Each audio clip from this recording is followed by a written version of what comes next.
It took a moment for Jack to recognize the buzzing noise, his intercom. The only visitor he'd had since moving in was the landlord on rent day, and he knocked, hammered was more like it, on Jack's door. Someone downstairs looking for him was a new experience. He found the plate on the wall and pressed the speak button. He hoped that was the thing to do. Hello? Silence. He tried again with the same result. He lifted the window over the entrance and shouted down, "Hey, someone looking for 2A?" A heavy guy wearing a camouflage boonie cap backed out of the doorway and looked up. He hefted the large box in his hands. "Yeah, delivery for 2A." Figuring it would be a waste of time to try to buzz him in, he hurried down the 2 flights to the front entrance. "You Jack Moore?" the guy said as Jack opened the front door. He looked flushed and sweaty despite the cool breeze and overcast sky. The one and only. Jack saw his name scrawled on the top of the box but no address. A clipboard lay next to his name. "Got ID?" Uh-oh, what now? "It's upstairs. Want to go get it?" He put a hand over his chest. "Got a heart condition." The guy put down the box and lifted the clipboard, glancing up at Jack after he'd read something there. "Okay, you look like him." He produced a pen. "Sign here." Jack complied and the guy turned to go. "No return address?" The guy glanced over his shoulder. "Real comedian." That's me, he thought. A laugh a minute.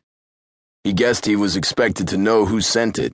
He watched the guy get into a battered, grime-covered white station wagon. Its rear compartment held a number of similar boxes. As it roared off, Jack turned his attention to the box. Only one thing it could be. Pretty quick service. He'd handed the money to Abe last night, and here was the delivery. Not even noon yet. Why such a big box? He grabbed it, much lighter than he expected, judging from the size, and carried it upstairs. He locked his door, unfolded his jackknife, and cut it open. Among the foam peanuts, he found a pink plush Care Bear. What the? He pulled it out and fished among the peanuts, but found nothing. Dumped them out. Still nothing. Okay, what about the bear? He hefted it. Heavy for a plush toy. Which could only mean... He checked the stitching. Definitely a poor job along one of the back seams. He slit the thread, shook the bear, and a pistol dropped out, sealed in a Ziploc bag. A box of ammo, likewise bagged, followed. Abe had come through, and whoever he'd contacted had wasted no time filling the order. Well, black markets were usually free markets. Price and performance still counted. He pulled the pistol from the bag.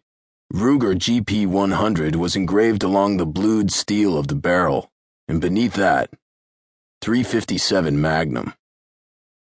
Jack turned it over in his hands. So heavy, so solid, so totally cool. He realized he was grinning, most likely like an idiot. I think I'm in love. He noticed a slip of paper on the Ziploc. He pulled it out and unfolded it to reveal a note scrawled in a crabbed hand. Call for instruction now. A number followed. Okay, will do. He grabbed some change and headed for the phone in the hallway. Now was fine with him. He wanted to fire this thing.